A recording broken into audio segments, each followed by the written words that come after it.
movie industry, everyone is trying to fight their way to the top to be considered the best of the best, where every film they make turns out to be a work of art. This can be no exception in animation, but it would be near to impossible to get to that level. There's Disney, where some days they would make beloved classics and other times they would make something forgettable.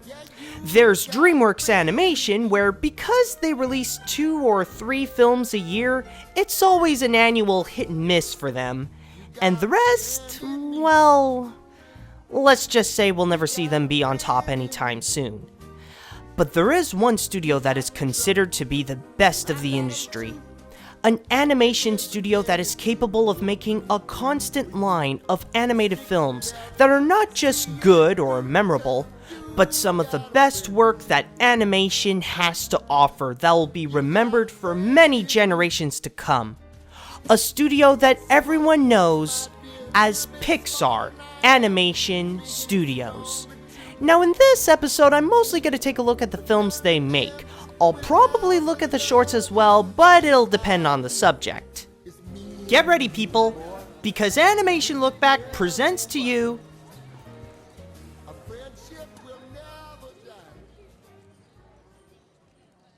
Pixar Animation Studios.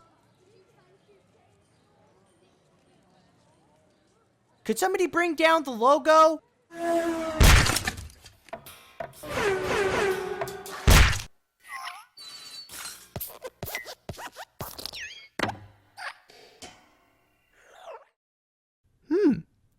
Looks pretty good.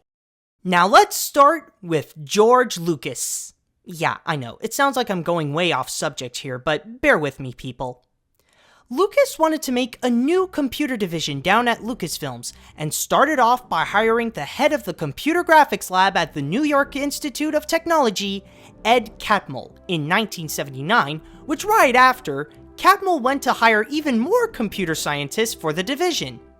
In 1982, the group went on to work with Industrial Lights and Magic for the special effects, including working on the Genesis effect in Star Trek II: The Wrath of Khan. Every step that these guys wanted to take was to be bigger and bigger. One of those steps is to make a computer animated character. But here's the problem. None of them are really animators. How to solve this problem? Enter John Lasseter, an animator down at Disney who was fired from his job after getting a little too excited about computer animation ever since he saw Tron. Now let's back this up for a bit. Still in 1982, Lasseter and another Disney animator, Glenn Keane, made a short test film that was based on the book Where the Wild Things Are. The test was to incorporate hand-drawn animated characters in a computer animated environment. After that, John, along with Thomas L. Wilhite, decided to make a whole animated feature like that based on the novel The Brave Little Toaster. But when presenting the idea to animation administrator Ed Hansen and the head of Walt Disney Studios Ron Miller, they rejected the idea because it sounded expensive. And just a few minutes after that presentation, Hansen booted John out of the studio. But back to the main subject, Ed immediately hired John after his first job and was to create 2 characters made out of simple shapes for their first animated short, The Adventures of Andre and Wally-B. Then, in 1985, it was John's turn to try out the computer at ILM with the help of Bill Reeves by creating the first ever computer animated character for a feature film, A Stained Glass Night, for the movie Young Sherlock Holmes, which was even nominated for an Oscar for Best Visual Effects. Now the key elements for making Pixar are almost coming together. We got the technology of Ed, the art and animation of John, but where's the money? They tried selling computer software and hardware of Pixar, but George here wants to make movies, not run a computer business. I mean, if you're gonna do something like that, then leave it to someone like Bill Gates or Steve Jobs. Well, apparently, that's exactly what happened. On February 1986, Steve came in and made an investment of $10 million for both the technology rights and Pixar itself when it became its own corporation. After that, they would make several animated shorts that would receive huge praise from conventions like SIGGRAPH, like Red's Dream, Knick Knack, and the first ever computer animated short nominated for an Oscar, Luxo Jr., which later on the lamp became the official mascot of Pixar. But making those shorts comes with a price. John and the gang would have to keep staring at the computer and would have to work literally 24/7, including Lasseter doing midnight shifts. Oh, and by the way, it doesn't help that they're not making any money either. So they decided that to keep the money rolling, they'd take a break from shorts and make commercials instead, which includes hiring 2 CalArts graduates, Pete Docter and Andrew Stanton. Also, Pixar started a collaboration with Walt Disney Animation Studios and invented the CAP system, which is a computer software that allows the animator to digitally add color and ink to the animation. Some of the films Disney made that fully use the CAP system are The Rescuers Down Under and Beauty and the Beast. So, did that bring in the money? No, not even. But the gang was still holding on to Pixar. Even John Lasseter stayed with Pixar when Disney chairman Peter Schneider wanted John to direct an animated feature for Disney, and he said no to him like 3 times. After the 3rd rejection though, Peter thought, well, if I can't have him do a movie here, then let's have him do a movie there. And thus begins the production of the first ever computer animated feature film, Toy Story. It's about a room full of toys that belong to a kid named Andy, with his favorite toy, Woody, being the head honcho of the group. But his position of favorite toy has been dethroned when Andy got the must-have toy for his birthday, Buzz Lightyear, who somehow believes he's the real deal than actually a toy. One day, Woody and Buzz lost Andy and got into the hands of Sid, who seems like a regular bully, but for a toy, he's pretty much Satan with a dash of Bin Laden by turning toys into monstrosities or just blowing them up. So now Woody and Buzz have to find a way to escape Sid and return to Andy. Now the whole idea of toys coming to life all started with an animated short they made in 1988 called Tin Toy, which answers the question, what's it like being a toy in the hands of a baby? A question John Lasseter asked when he saw some videos of his baby nephew. The short went on to be the first ever computer animated short, or computer animated anything, to win an Oscar for Best Animated Short. A few years later, when they were in financial troubles, John went to Disney and asked if they can do a 30-minute Christmas special of Tin Toy. But they thought they'd gone from commercials to a short film being 6 minutes. They felt they could expand the system to a 30-minute movie. And we said, oh, forget about that, make it a full-length feature. Now that they got the thumbs up to do a movie, they need a story to go with Tin Toy and the world where toys are secretly alive. The first story idea was about Tinny, the toy from the short, was left behind and was desperate to go back home.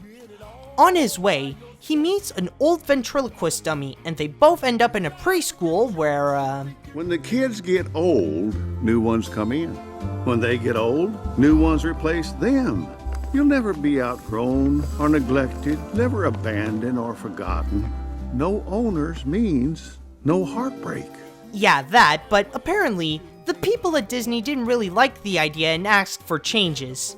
Not just on the story itself, but the characters too. For example, because Tinny doesn't look like the hot toy that everyone wants, they decided to replace him with a cool military spaceman named Lunar Larry. Then changed from Tempest for Morph, then changed to Buzz Lightyear, and the ventriloquist dummy was changed to a cowboy suggested by character designer Bud Luckey.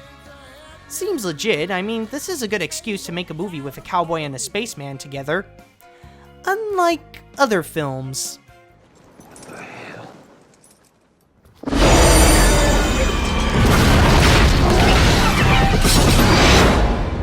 The idea of the story came from John's favorite toys when he was a kid. Woody was inspired by his pull-string Casper doll, and Buzz was inspired by a G.I. Joe he had when he grew out of Casper.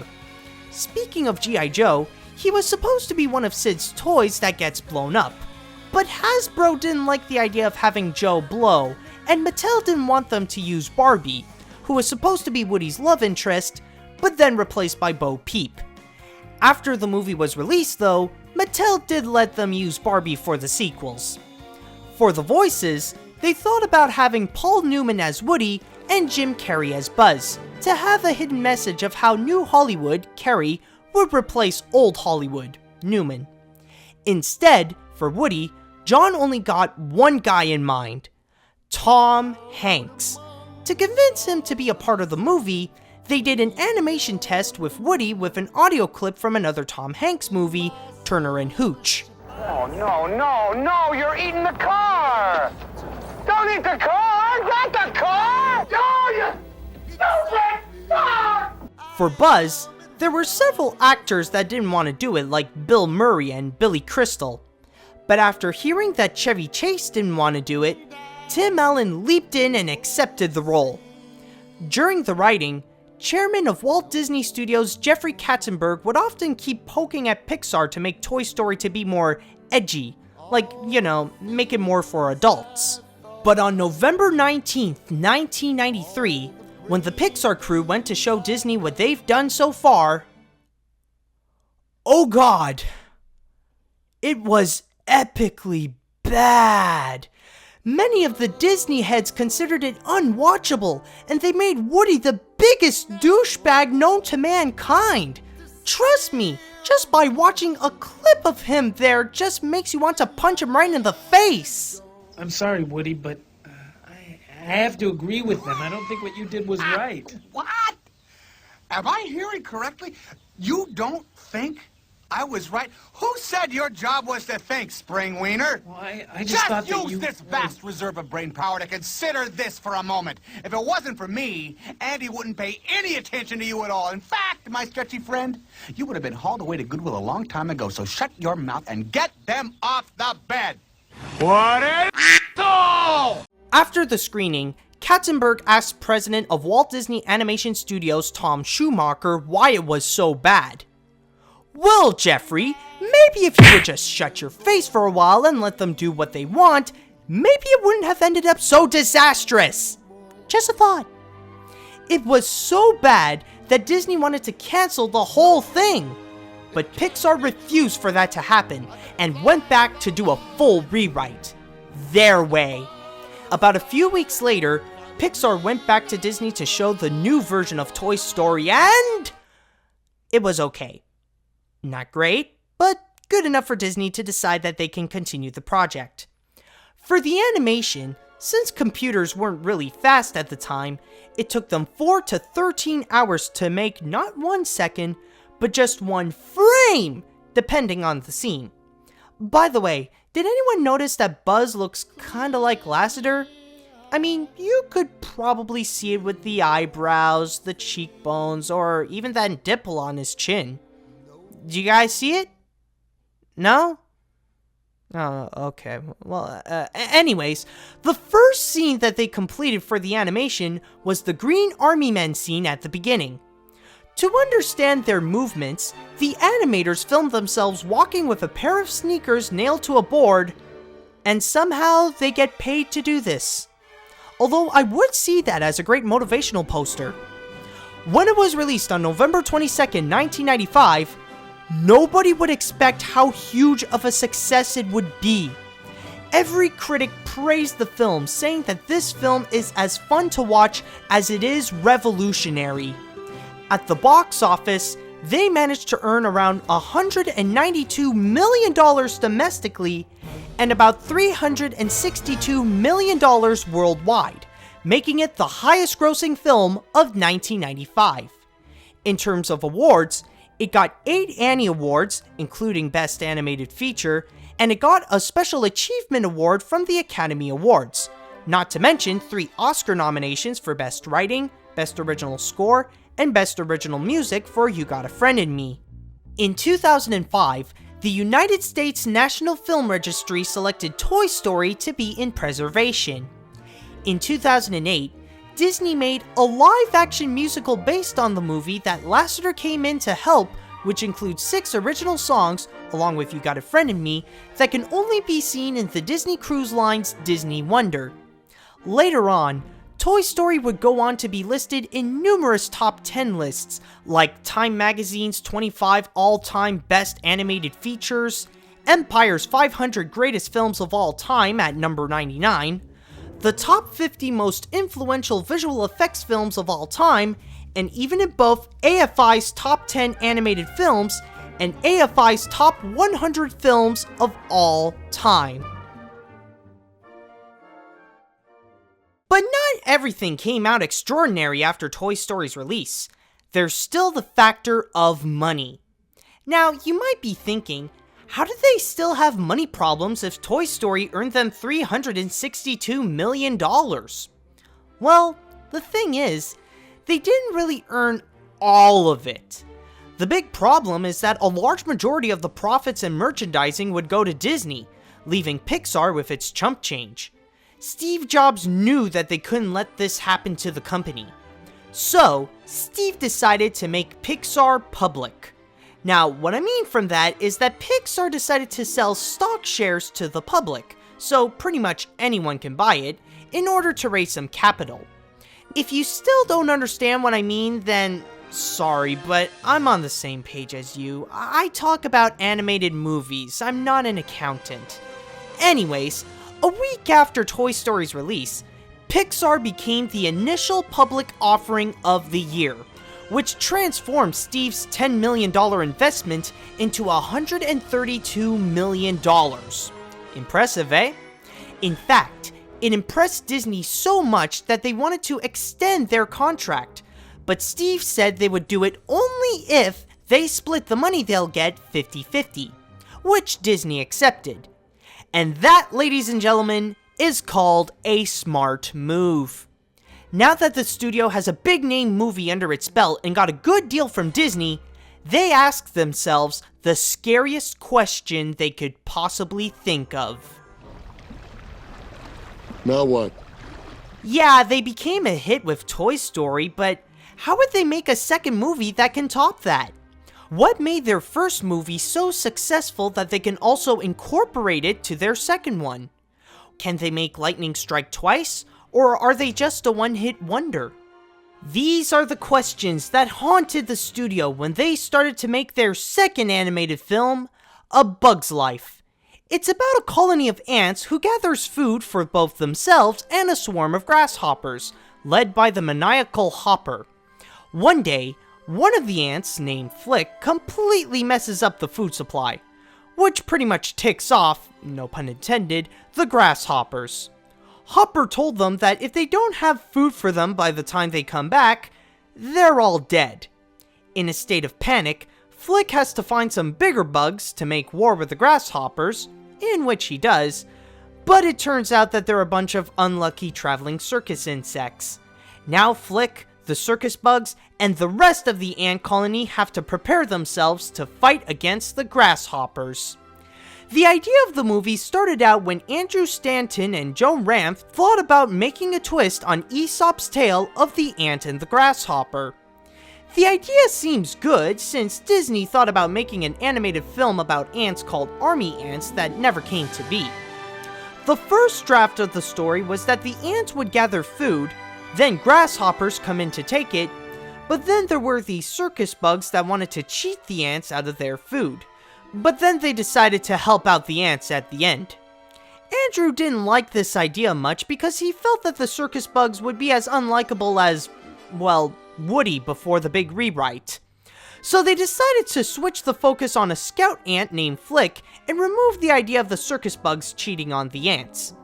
In the voices, Dave Foley wanted to try out for Slim, one of the circus bugs, but ended up getting Flick instead.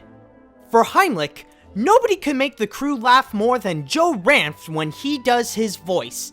Even John Lasseter's wife agreed. I mean, who else can you think of that can make this line hilarious? Francis, leave them alone, they have poo-poo hands! The hardest character for them to get a voice was Hopper. They wanted Robert De Niro to be the voice, but De Niro kept saying no, no, no, no, no, no, no. But during the night of the Oscars, When John got his special award for Toy Story, he asked Kevin Spacey to do it, and he went full on yes. For research on the animation, they went to their backyard and put a camera with Lego wheels about a half-inch above the ground and wheeled it in their garden to look at the grand scale of the plants, the grass, and the flowers. They also checked the 1996 documentary Microcosmos for inspiration. The biggest challenge of the movie was to find a way to have a huge crowd of ants in one scene. With the technology back then, they could only fit like maybe 50 ants max in one frame before it would go overload and explode. To solve this problem, Bill Reeves, one of the technical directors of the film, composed this idea of having a crowd team animating several groups of 8 ants each that would look slightly different from each other and place those groups in different areas of the scene. In short, Bill found a way to make one ant into 8. When the film was released, it included an animated short they made called Gurgi's Game, that's about an old man playing chess with himself. This makes it the first Pixar short that would make a tradition of having an original short before the Pixar film would begin. Now, before I say anything about its release, you all might be wondering about the big elephant in the room when it comes to the production of A Bug's Life, which is this. Well, I can't escape it any longer, so here it goes. During the production of Toy Story, and even after Jeffrey Katzenberg left Disney for DreamWorks, he was still good friends with John Lasseter. One day, John and Andrew Stanton visited Jeffrey's office at DreamWorks in 1995 and talked about their Bugs project. Katzenberg did ask some detailed questions like its release date and how it was close to their film The Prince of Egypt, but the two Pixar guys did not suspect a thing. Now here's where Jeffrey becomes the bad guy. Later, John started to hear that Pacific Data Images, a computer animation studio that DreamWorks got, is making an animated film called Ants that looked very similar to the one they're making. Katzenberg said that the idea of Ants came from a pitch from either Tim Johnson or Nita Jacobson. But John and Steve Jobs knew that it wasn't the case. What's more, Jeffrey called both Lasseter and Jobs to tell them that he can stop the production of Ants if they move the release date of A Bug's Life further from The Prince of Egypt's, which both said no. So, Jeffrey decided to take drastic measures and move the release date of Ants from spring 1999 to October 2nd, 1998, several weeks before A Bug's Life, which in a situation like this, you want your movie to come out first. This entire situation would leave John feeling nothing but betrayal. But when it was released on November 25th, 1998, it was Pixar who got the last laugh. When it comes to the critics, they seem to love it as much or even more than Ants by saying that the smart dialogue and the top-notch animation really helped make this adventure even more exciting to watch. At the box office though, they beat Ants by a long shot with more than $363 million worldwide, more than double than what Ants made. It got nominated for an Oscar for Best Original Score, and on October 7th, 2002, they made a Bugs Land section at Disney's California Adventure at Disneyland in Anaheim, California, which included a 3D show called It's Tough to Be a Bug, which is also at Disney's Animal Kingdom at Walt Disney World in Orlando, Florida, under the Tree of Life. The one at Animal Kingdom, though, was actually open on the same day as the park, on April 22nd, 1998, 7 months before the film would be released.